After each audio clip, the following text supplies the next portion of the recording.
Le président du Faso, le capitaine Ibrahim Traoré, préside la cérémonie nationale de décoration au titre de l'année 2025, entrant dans le cadre de la commémoration de l'indépendance.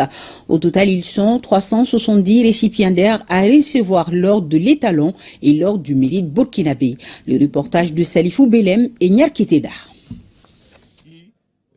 À la grande chancellerie cet après-midi, le temps est à la reconnaissance du travail bien fait dont les élus du jour attendent ici, de recevoir leurs médailles. Mais avant, il faut rendre hommage à la nation. L'hymne national, l'hymne de la victoire ou encore le ditanier est entonné avec le président du Faso, le capitaine Ibrahim Traoré, grand maître des ordres burkinabés, en tête. Le moment est solennel. C'est aussi l'heure des honneurs, des récompenses pour services rendus à la nation.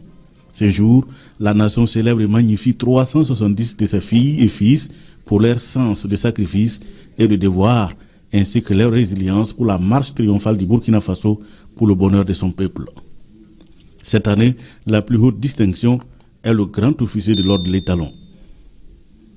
Colonel-major à la retraite Diallo Abdou. Présent. Au nom du président du Faso et en vertu des pouvoirs qui nous sont conférés, nous vous élevons à la dignité de grand officier de l'ordre de l'étalon. Les décorations sont faites dans deux ordres. L'ordre de l'étalon, dont le grand officier, 13 commandeurs, 29 officiers et 93 chevaliers. Enfin, l'ordre du mérite burkinabé qui enregistre 2 commandeurs, 13 officiers et 219 chevaliers. La particularité cette année est la création de la médaille d'honneur des VDP, les volontaires pour la défense de la patrie par le président du Faso. Cette distinction récompense les VDP qui, dans le cadre de la défense du territoire national, se sont distingués par leurs contributions remarquables, leur engagement personnel, leur bravoure et leur sens de sacrifice. Cet après-midi, 3 VDP reçoivent leur médaille avec agrafe bravoure.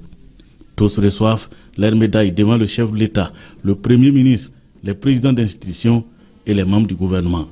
À leur côté, des proches venus être témoins de la reconnaissance de la nation à leurs parents, amis et connaissances.